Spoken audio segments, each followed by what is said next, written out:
The world is changing faster than ever. What used to take decades is now taking years or even months. What you see right now is the illusion that people have had for many decades about the workplace being this secure place to work the rest of your life. For the first time in the history of our nation, our children will not do as well as us. We've seen our friends get laid off. We've been laid off. We've had our pay cut. People are overworked and underpaid. They seem to have less time and less freedom. They live under constant pressure. This is going to be forced. And so even if your employer loves you, they may have to cut you. There's something wrong that on Monday morning, the heart attack rate increases by 35%. Technology is accelerating, job security is declining. It just doesn't seem like the old models of making a living are as reliable as they used to be. Every aspect of our lives, there's a better way out there, but we're still doing it the old way. We live in the greatest country on the planet, and there are a lot of people sitting around complaining and being cynical. Like everyone's whining about this old model, and I'm like, why don't you leave it? Look at all this over here. Look at all this opportunity. Since so much of our lives revolve around our work and the way we make our living, many people are thinking there just has to be a better way. The biggest challenge facing our world today is not making money, is what are we going to do with all the displaced, unemployed people? People are afraid that they're going to make the wrong decision. People are afraid of the unknown. People are afraid that maybe I don't have the skills. Hey, sports fans, industrial age is over. It's dead. It's dying. That's why going to school to get a job is an obsolete idea. A steady paycheck is an industrial age idea.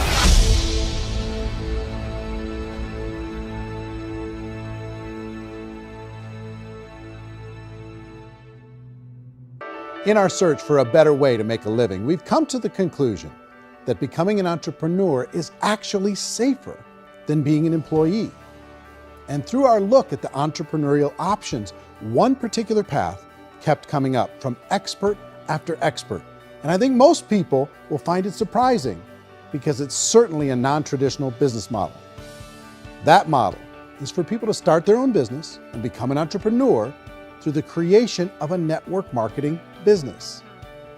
Some people call it direct selling because the product is being sold directly from the manufacturer to the end consumer, cutting out the middlemen. Other people call it multi-level marketing or MLM because there are multiple levels of commissions paid. The most common term today is network marketing because network marketing best describes using a large group of independent distributors, independent entrepreneurs to move a product or service more efficiently. So my friend here, Donald Trump, and I, we always write about the network marketing industry. And the reason we support the network marketing industry is because it really is a business school for entrepreneurs. Because most people come out of school looking for a paycheck. Oh, that's terrible. I would go into network marketing like that. I think if it didn't exist, we should invent it. It is that good. I think direct selling is a great way to do business today. It's very easy to get into that industry and you can be self-employed, be in effect an entrepreneur. When we see multi-billionaires adding network marketing companies to their portfolio of companies, that would be a clue. When we see people who are very famous authors and very famous business people endorsing the industry, that would be a clue. These network marketing companies aren't $50 million companies, they're billions and billions of dollars. They lead the stock market, they're major companies. When we're going to get it? You know, and you're going to school to work for a paycheck, but if you want to be rich, be an entrepreneur, and network marketing gives you the spirit to be an entrepreneur. A traditional company will spend up to 50% of their total revenue on marketing. Network marketing companies use a different approach. Instead of having all that extensive marketing expense, they utilize a network of independent distributors to do the marketing for them. Now, why do they do this? First, because word-of-mouth advertising is so much more effective today than traditional media advertising. Second, some products need to be explained or demonstrated, and an independent salesperson can do that more effectively than an ad campaign. Third, it's completely efficient. The company only pays for the marketing of their product if a sale happens and not before. Imagine if Amazon allowed you to become an independent distributor and paid out 40% of its revenue to that distributor group. All you had to do as a distributor was recommend a product. And if a person bought it on Amazon, Amazon would take care of all the logistics and you'd get paid for bringing the customer. Now imagine you got paid for every purchase that customer made for the rest of their lives.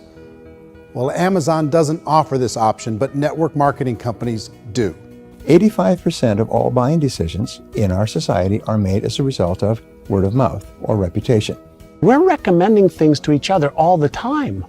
You know, who's your dentist? Who's your doctor? Who's your lawyer? What detergent, are you using? What legal system are you using? What product are you using? We're talking to each other about the things that we love anyway. When you go into a big box retailer, you're lucky if the clerk looks you in the eye, much less gives you any detailed or accurate information about what you're purchasing.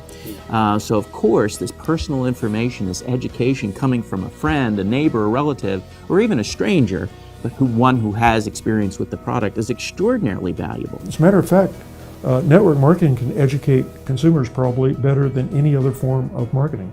It certainly can do better than advertising because advertising usually has a certain hype to it and you can only get limited information. So, network marketing trumps advertising. If you were a typical sales company and you wanted to sell $1 million a month worth of product, you might go find 100 superstar salespeople.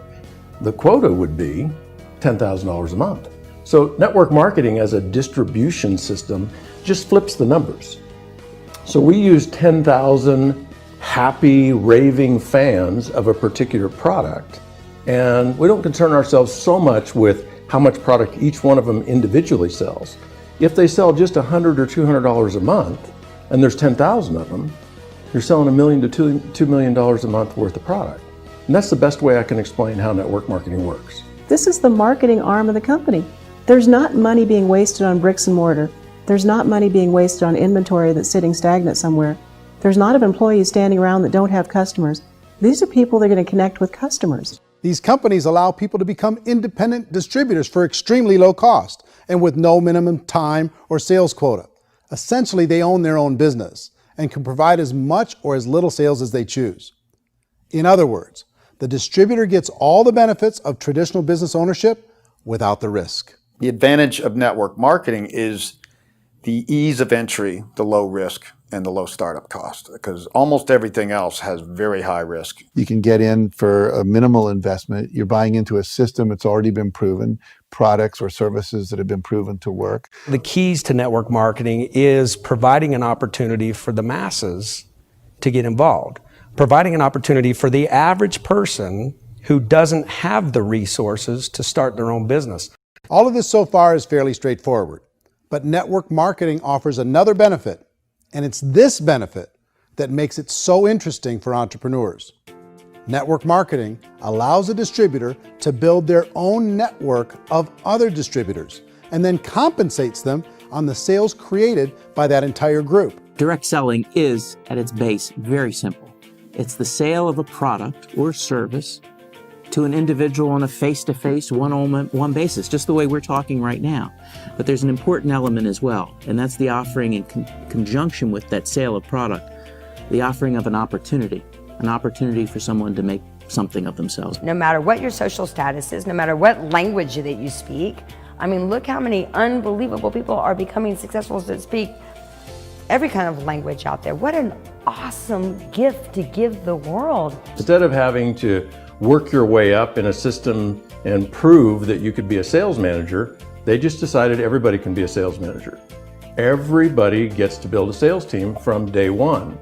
And so what that brought into the system of growth as a direct selling company is the concept of compounding or geometric progression. Because now you can actually grow sales force very quickly because everybody is enrolling people in their own sales force. People who are like, oh, this is weird, I'm building a sales team, or what do you think you do at a regular company? How do you think a regular company works? Network marketing is the only industry that doesn't say your past determines your future. It looks at your past and says, okay, now what can we train you to do so you can have a great future? Every other employer out there wants to exploit you for what you already know, not teach you something new. So I've taken a look at the network marketing profession and really tried to understand why so many people are confused as to the validity of this as a business. One is this pyramid shape, people get really messed up with this pyramid. Oh, it's one of those pyramid things. So I just think there are a lot of haters out there who really don't understand the industry and say, oh, it's a get-rich-quick scheme. It's a pyramid. Well, corporate America is a pyramid scheme. You know what I mean? It goes like this. You have thousands of MBAs, let's say working for Ford or General Motors or Coca-Cola. If all these MBAs, they're all trying to get to here, that's a pyramid. Only one guy's going to make it. Every 10 years, one's going to make it. Whereas you look at network marketing, it's like this.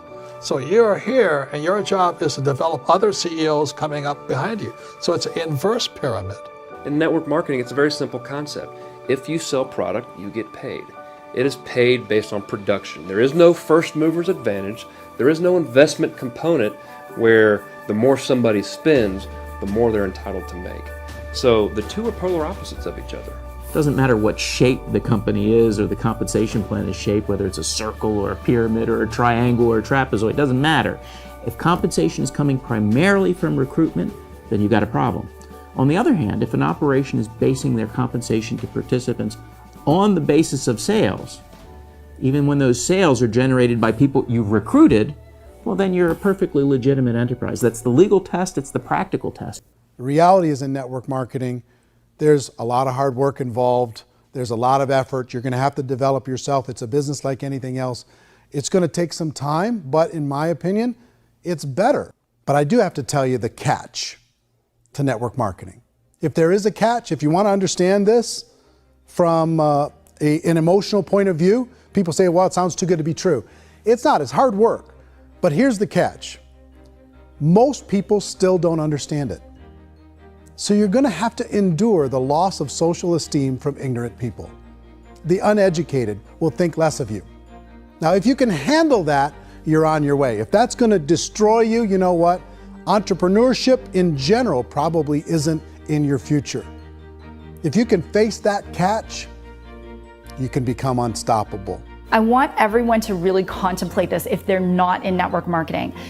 You're in a job, you probably have a mortgage, you have rent, you have debt, whatever's going on. You're in a prison. You work just hard enough to keep them from firing you, and they pay you just enough to keep you from quitting. Come on! I've been there, done that, and bought that t-shirt. In network marketing, if you run into failure, it's really just a homework lesson for yourself. There's no one to blame. You really have no excuse not to be successful. You just don't. People don't want to hear that, but there's so much available to you. If you want to be a good network marketer, be a student to the people above you, be a fellow traveler to the people on the same level, and be a teacher to those below, and know when it's appropriate to do which. People who are not afraid of asking people to buy things, or not afraid of persuading people with a chance they may say no, these people own the future. Nothing happens until something moves. So you got to go move, you got to go do something, or nothing's going to change in your life.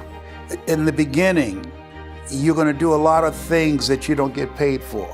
But as you go down the road, you get paid for a lot of things that you don't do. And your job is rehabilitate the spirit, the entrepreneur spirit in all of us.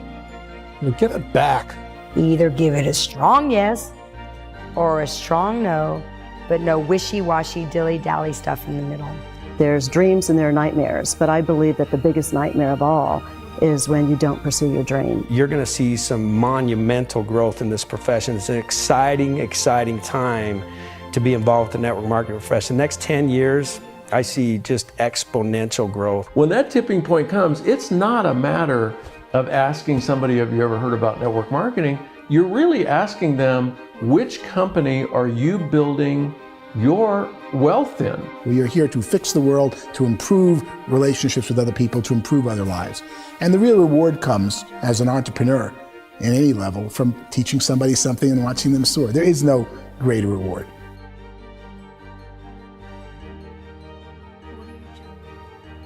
Life's too short to spend it living someone else's dream instead of your own. It's too short to spend it living at a fraction of your potential. Can being an entrepreneur be a challenge at times? Sure. But here's what you get in exchange. It can be yours. Something that you built, something that you created, something that you made happen. This balloon represents your dream. It represents entrepreneurship. My wish for all of you is that you would reach out and grab it. The choice is up to you.